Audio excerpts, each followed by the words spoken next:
യുഎസുമായുള്ള ആണവ ചർച്ചകളിലേക്ക് ഇറാൻ കടക്കുന്നതിനിടയിൽ രാജ്യത്തിന്റെ നിലപാട് പ്രഖ്യാപിച്ച് ഇറാൻ പരമോന്നത നേതാവ് ആയത്തുള്ള അലി ഖമേനി യുഎസിന്റെ ഭീഷണിക്ക് ഇറാൻ വഴങ്ങില്ലെന്നും ആണവ ചർച്ചയിൽ വിട്ടുവീഴ്ചയില്ലെന്നും സമ്പുഷ്ടീകരിച്ച യുറേനിയം ഇറാൻ വിട്ടു നൽകില്ലെന്നും ഖമേനിയുടെ മുഖ്യ ഉപദേഷ്ടാവ് വ്യക്തമാക്കി. എന്നാൽ ആണവ ചർച്ചകളിൽ നിന്ന് പിന്മാറുമെന്ന് അദ്ദേഹം പറഞ്ഞിട്ടില്ല.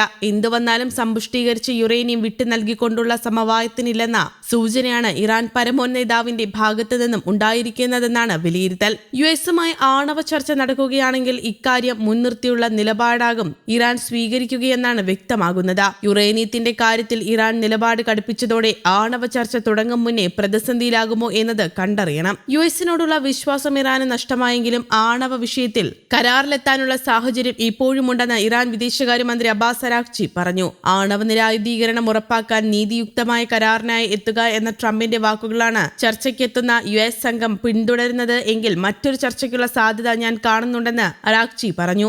ആണവായുധം വേണ്ടെന്നാണ് ട്രംപ് പറയുന്നത്. അതിനോട് ഞങ്ങൾ പൂർണ്ണമായി യോജിക്കുന്നു. അത് മികച്ചൊരു കരാറാകും. പകരമായി ഇറാനെതിരെ ഏർപ്പെടുത്തിയിട്ടുള്ള ഉപരോധങ്ങൾ യുഎസ് പിൻവലിക്കണമെന്ന് അബ്ബാസ് അരാഗ്ചി കൂട്ടിച്ചേർത്തു. അതേസമയം തുർക്കിയിൽ നടക്കുന്ന ഇറാൻ യുഎസ് ചർച്ചയിൽ പങ്കെടുക്കാൻ പാകിസ്ഥാനും ക്ഷണം ലഭിച്ചതായി റിപ്പോർട്ട്. ഫെബ്രുവരി 6 നടക്കുന്ന ചർച്ചയിൽ പങ്കെടുക്കാനുള്ള ക്ഷണം ലഭിച്ചതായി പാകിസ്ഥാൻ വിദേശകാര്യ മന്ത്രാലയ വക്താവാണ് അറിയിച്ചത്. പാകിസ്ഥാന് പുറമെ ഒമാൻ, സൗദി അറേബ്യ, യുഎഇ എന്നീ രാജ്യങ്ങളിലെ വിദേശകാര്യ മന്ത്രിമാരും ചർച്ചയിൽ പങ്കെടുക്കുമെന്ന് വാർത്താ ഏജൻസികൾ റിപ്പോർട്ട് ചെയ്തു. പാക് ഉപപ്രധാനമന്ത്രിയും വിദേശകാര്യമന്ത്രിയുമായ ഇസ്ഹാഖ് ദാർ ചർച്ചയിൽ പങ്കെടുക്കുമെന്ന് പാകിസ്ഥാൻ മാധ്യമം റിപ്പോർട്ട് ചെയ്യുന്നു. ഇറാനെതിരെ സൈനിക നടപടി ഒഴിവാക്കാൻ ലക്ഷ്യമിട്ട് അമേരിക്കയും ഇറാനും തമ്മിൽ നേരിട്ടുള്ള ചർച്ചകൾക്ക് വഴിയൊരുക്കിയത് തുർക്കിയാണ്. പ്രസിഡന്റ് ഡൊണാൾഡ് ട്രംപിന്റെ പശ്ചിമേഷ്യ പ്രതിനിധി സ്റ്റീവ് വിറ്റ്കോഫും ഇറാന്റെ വിദേശകാര്യ മന്ത്രി അബ്ബാസ് അരാഗ്ചിയും ഈ ആഴ്ച തുർക്കിയിൽ വെച്ച് കൂടിക്കാഴ്ച നടത്താനുള്ള സാധ്യതയുണ്ടെന്ന റിപ്പോർട്ടുകൾ പുറത്തുവന്നിരുന്നു. ഇറാന്റെ ആണവ പദ്ധതികൾ നിയന്ത്രിക്കുക, ഉപരോധങ്ങൾ നീക്കം ചെയ്യുക തുടങ്ങിയവയാണ് ചർച്ചയിലെ പ്രധാന വിഷയങ്ങൾ.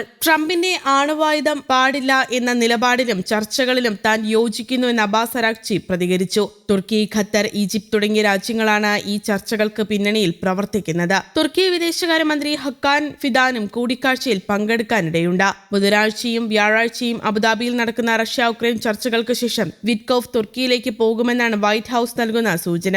ഇറാൻ ഇപ്പോൾ ഗൗരവപൂർവ്വം ചർച്ച നടത്തുന്നുണ്ടെന്ന് ട്രംപ് പറഞ്ഞിരുന്നു. ഇറാന്റെ തീരത്തിനടുത്ത് അമേരിക്കൻ നാവികസേന ഇപ്പോഴും തമ്പടിച്ചിട്ടുണ്ട്. ഇറാന്റെ ആഭ്യന്തര പ്രതിഷേധങ്ങൾ അടിച്ചമർത്തുന്നതിനെക്കുറിച്ചും ആണവ പരീക്ഷണങ്ങളെക്കുറിച്ചും ട്രംപ് മുമ്പ് കടുത്ത മുന്നറിയിപ്പുകൾ നൽകിയിരുന്നു. ഇറാന്റെ പരമോന്നത നേതാവ് ആയത്തുള്ള ഖമേനി ആകട്ടെ ഇനിയൊരു യുദ്ധത്തിന് അമേരിക്ക തുനിഞ്ഞാൽ അത് പശ്ചിമേഷ്യ മുഴുവൻ വ്യാപിക്കുമെന്ന കടുത്ത ഭീഷണി മുഴക്കി. ചർച്ചകൾ പരാജയപ്പെട്ടാൽ സൈനിക നടപടി ഉണ്ടാകുമെന്ന് ഇസ്രയേലും അമേരിക്കയും ആവർത്തിച്ചു പറയുന്നുണ്ട്. ഒരു തെറ്റായ കണക്കുകൂട്ടൽ വൻ യുദ്ധത്തിന് കാരണമാകാമെന്നും ഡിപ്ലോമസിയാണ് തങ്ങൾ ആഗ്രഹിക്കുന്നതെന്നും അരാഗ്ചി ടെലഗ്രാമിലൂടെ വ്യക്തമാക്കി. രാജ്യത്തെ പ്രതിപക്ഷ പ്രക്ഷോഭത്തെ അടിച്ചമർത്തിയെന്നതിന്റെ പേരിൽ യുഎസുമായി ഉടലെടുത്ത പുതിയ സംഘർഷം ലഘൂകരിക്കുന്നതിന് മുൻകൈയെടുക്കാൻ വിദേശകാര്യമന്ത്രിക്ക് നിർദ്ദേശം നൽകിയിരുന്നു. നീതിയുക്തവും തുല്യതയുള്ളതുമായ ചർച്ചകൾ നടത്തണമെന്ന് വിദേശമന്ത്രിക്ക് നിർദ്ദേശം നൽകിയെന്നാണ് പെസഷ്ക്യാൻ അറിയിച്ചത്. യുഎസിന്റെ ഏകപക്ഷീയ ഭീഷണിയെ തുടർന്ന് കർശന നിലപാട് സ്വീകരിച്ചിരുന്ന ഇറാൻ ആദ്യമായാണ് വിശാല ചർച്ചകൾക്ക് തയ്യാറാണെന്ന് പ്രതികരിച്ചിരിക്കുന്നതെന്ന് റിപ്പോർട്ടുകൾ പുറത്തുവന്നു.